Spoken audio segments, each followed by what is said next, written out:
श्री गोगा देवाय नमः। अब तक श्री गोगा महापुराण के 42वें अध्याय का एक भाग हम आपको सुना चुके हैं। आज दूसरा भाग। उजला आया वतन से जब जतन किया के ही काल, भूला चाल कुचाल चल, फंस गया जम के जाल। जगत गुरु स्वामी शंकराचार्य जी महाराज की जीवनी से यह बात लोकप्रिय है कि ब्रह्मचर्य व्रत के धारण करने में उनकी कामना कितनी प्रबल थी। बेटा, स्वामी जी ने विवाह के विकार से बचने के लिए अपनी माता से किस चतुराई से अपनी इच्छा पूर्ति कराई थी। स्वामी शंकराचार्य अपनी माता के इकलौते लाडले पुत्र थे। अभी उनकी उम्र 3 वर्ष की ही थी कि उनके प्यारे पिता स्वर्ग सिधार गए। जब वह 8 वर्ष के हुए तो उनकी माता ने उनका विवाह कर पुत्रवधू लाने का संकल्प कर लिया, परंतु स्वामी जी ब्याह के जंजाल में बंधना नहीं चाहते थे। कारण उनके गुरुदेव ने उन्हें ब्रह्मचर्य के सभी गुणों का परिपूर्ण पाठ पढ़ा रखा था। वे अपनी माता के संकल्प को किस प्रकार विफल करें, रात दिन प्रभु से यही प्रार्थना किया करते थे। इसी तरह चिंतन करते करते ही एक दिन गंगा स्नान का पर्व आ पहुंचा और दोनों माँ बेटे ग्राम के निकट ही बड़ी नदी में स्नान करने गए। माता तो झटपट स्नान कर नदी के तट पर आकर वस्त्र बदलने लगी और शंकर स्वामी स्नान करते रहे। तभी उन्होंने करुणा रुदन करते हुए चिल्लाकर कहा, माँ माँ, अब मेरा अंत समय नजदीक आ पहुंचा है। मगरमच्छ ने मेरा पैर पकड़ लिया है। इतना सुनते ही माँ ने दहाड़ मारकर रोते चिल्लाते हुए कहा, अरे कोई दौड़कर मेरे लाल को बचाओ। अपनी माता की ऐसी दशा देख शंकर स्वामी बोले, माँ, मेरे बचने का अब एक ही सरल उपाय है। तुम कहो प्रभु, तुम्हारा दास तुम्हारे ही अर्पण करती हूँ। आज से तुम ही इसके माता पिता हो। ऐसा कहने से शायद प्रभु मुझे बचा लें। माँ, जल्दी से परमात्मा से कहो, देर करने से गजब हो जाएगा। सिर्फ प्रभु ही इस मगरमच्छ से मेरी रक्षा कर सकते हैं। माता अपने बेटे की वाणी सुनकर और पुत्र प्रेम में पागल हो बोली, हे प्रभु, यह पुत्र मुझे आपने ही दिया है। यह अब भी मेरा नहीं, आपका ही है। आप इसे कृपा कर जीवन दान दो, जिससे तमाम उम्र यह आपकी सेवा में बिताए।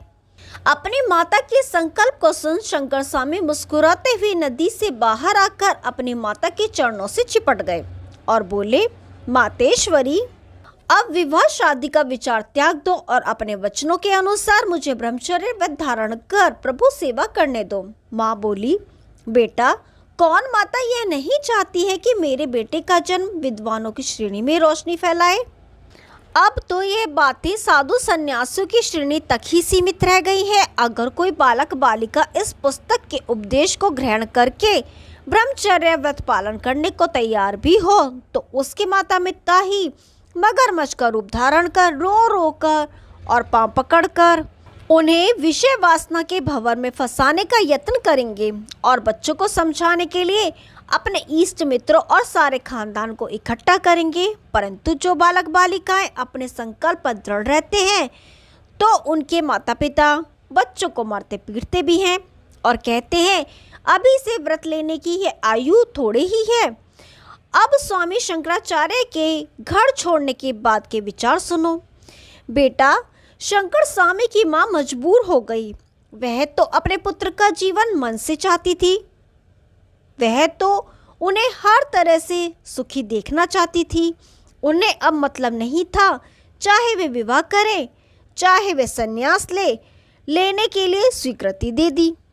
उस समय शंकर स्वामी की आयु 11 वर्ष की थी। तभी शंकराचार्य जी ने सोचा कि काम, क्रोध, लोभ इत्यादि यह महापाप कराने वाले शत्रु हैं। उन्होंने इस विषय विकारों को काले सर्प के विष से भी अधिक भयंकर माना है और कहा है कि यह विष मनुष्य की बुद्धि को मलिन कर तेजहीन कर देता है और उसे पग पग पर मृत्यु दिखाई देने लगती है। सो बेटा पद्मनाथ, अब पृथ्वी पर धर्म का नाम ही नहीं रह गया है और ब्रह्मचर्य व्रत को भूल जाने के कारण पृथ्वी पर चारों तरफ हाहाकार मचा है। अराजकता तेजी से फैल रही है। विषय वासना ने हर एक नर नारी को इतना अंधा कर दिया है कि वह अपना भला बुरा भी नहीं सोच सकता है। इसलिए अब मेरा विचार हिमालय पर्वत जाने का बन गया है। तुम अपने गुरु भाइयों को तैयार हो जाने का मेरा आदेश सुना दो। मनमानी करने वाले नर्क अधिकारी भारतवासियों में फूट फैल रही है और सभी काम कंचन कामनी के कारण पागल हो गए हैं। बेटा, मुझे दिख रहा है कि इसी आपसी फूट के कारण यह देश शीघ्र ही गुलाम बन जाएगा और यहाँ मलेच्छ लोग राज्य करेंगे।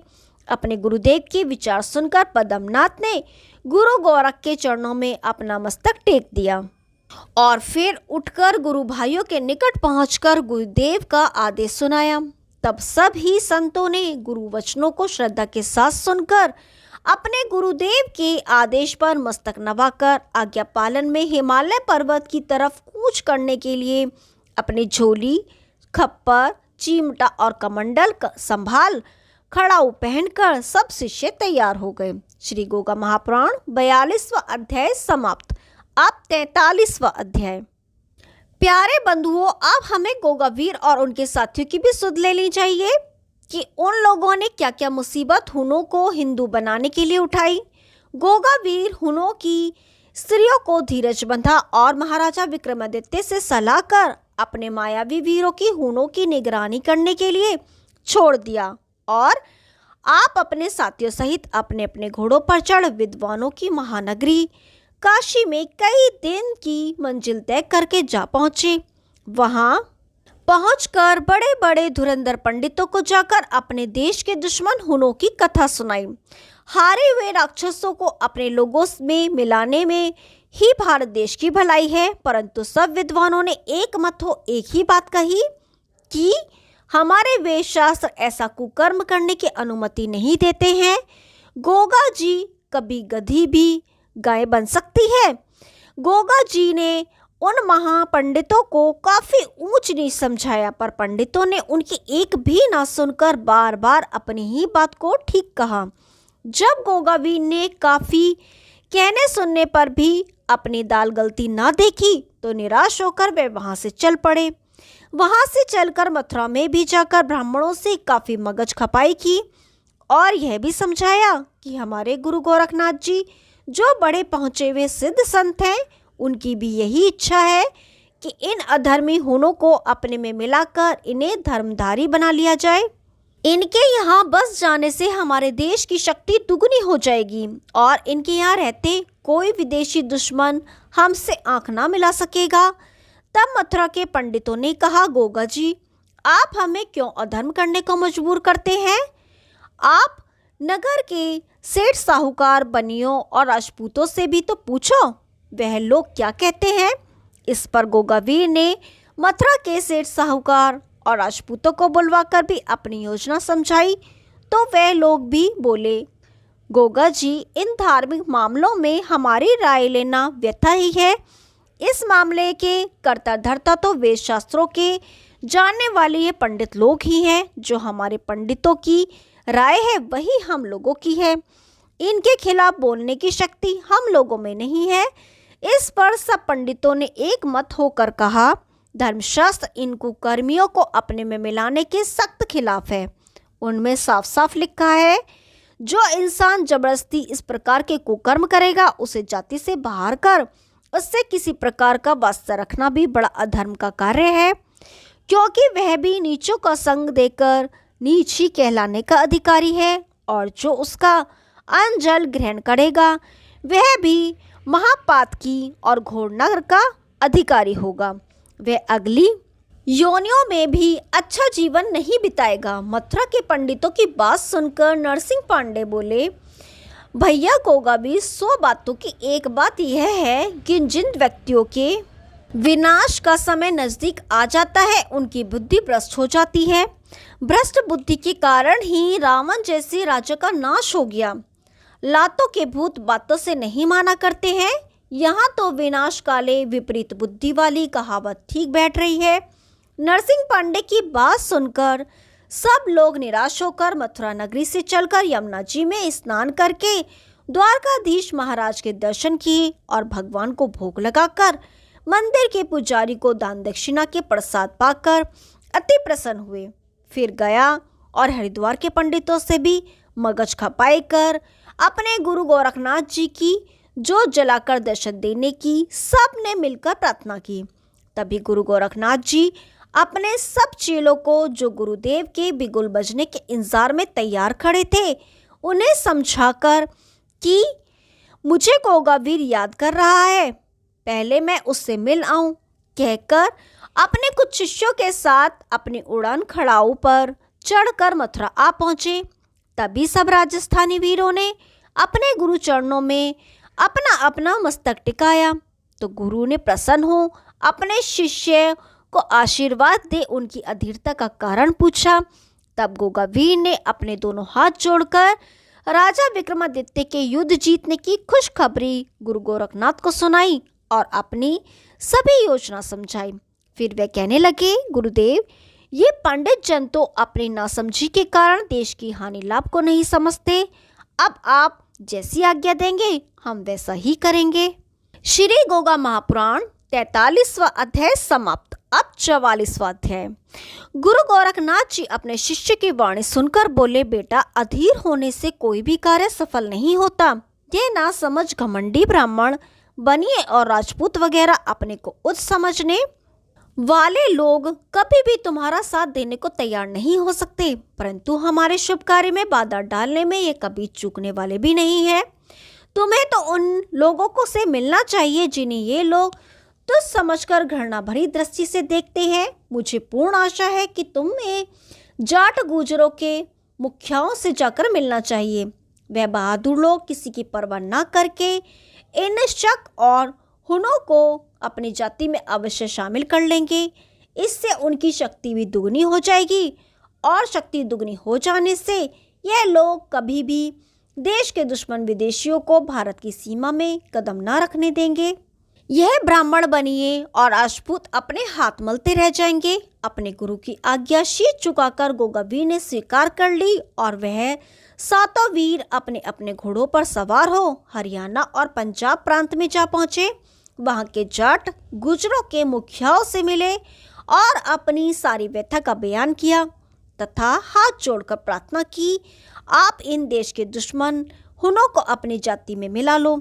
मेरा नाम गोगा चौहान है और यह सातों रन बांकुरे मेरे गुरु भाई हैं। हम सभी गुरु गोरखनाथ के शिष्य हैं और उन्हीं की आज्ञा से आपकी शरण में इस शुभ कार्य के करने की प्रार्थना करने आए हैं। गोगावीर की बात और गोरख गुरु के नाम सुनकर जाट गुजरों ने सभी मुखियाओं ने तभी एक बड़ी पंचायत जोड़ी और भरी सभा में सर्वसम्मति से कहा, गुरु गोरखनाथ जी धर्म रक्षक और देश हितैषी परम योगी संत हैं।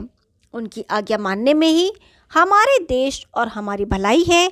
इसमें तो जरा भी संशय नहीं है कि हमारी जाति की शक्ति अति प्रबल हो जाएगी और कोई भी घमंडी कभी भी हमसे आंख नहीं मिला पाएगा।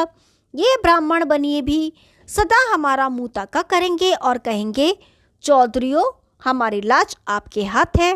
गोगावीर के सम्मुख गोरख गुरु का काफी गुणगान करके कहा कि गुरुदेव का ही हमें एक सहारा है, जो उन्होंने भारत की डूबती नाव को भंवर से निकालने का बड़ा ही सुंदर उपाय किया है। वरना इन ब्राह्मण बनियों और क्षत्रियों ने मिलकर जो जाति भेद का प्रपंच फैलाया है, वो एक दिन हम सबको ही ले डूबता। सभी चौधरियों के एक मत होने पर सब हुनों को अपने में मिला लेने का गोगावीर को वचन दिया। गोगा राणा ने भी अपने सभी साथियों के संग गुजरों के चौधरियों को भी साथ लेकर अपने अपने घोड़ों पर सवार हो उज्जैन नगर आ पहुंचे। और हुनों के सरदार मिहिर कुल ने जब गोगावीर की जबानी अपने उद्धार की कहानी सुनी तो उसकी खुशी का ठिकाना ना रहा। उसने फौरन ही यह खुशखबरी अपने सभी संगी साथियों को सुना डाली। सभी ने एक मत हो अपने धर्म का जाट गुजरों के धर्म में हंसी खुशी परिवर्तन कर लिया और नरसिंह पांडे ने सभी जालिमों पर गंगा जल छिड़क छिड़क कर वेद मंत्रों द्वारा उन्हें पवित्र कर दिया। गोगा वीर अति प्रसन्न हो अपनी तरफ से हुनों के सभी परिवारों को एक एक कच्चा मकान और 10-10 अशरफी व्यापार के लिए देकर आसपास के गांवों में बसा दिया। उन सब ने हिंदू जाति में प्रवेश करने की खुशी में भागीरथी गंगा में स्नान कर अपने सभी पापों से मुक्ति पाई। फिर जाट गुजरों के संग पूजा भेंट कर सभी एक दूसरे को प्यार की दृष्टि से देखकर प्रेम पूर्वक रहकर अपने गुजर बसर करने लगे। देश पर जब भी कोई विदेशियों का हमला हुआ तो सबसे आगे इन्हीं रणधीरों ने ही देश के दुश्मनों को मार भगाया। आज भी उन वीरों की संतान देश के दुश्मनों को मार भगाने में किसी से पीछे नहीं है। श्री गोगा महापुराण 44वां अध्याय समाप्त। कल 45वां अध्याय शुरू करेंगे। तब तक के लिए नमस्कार।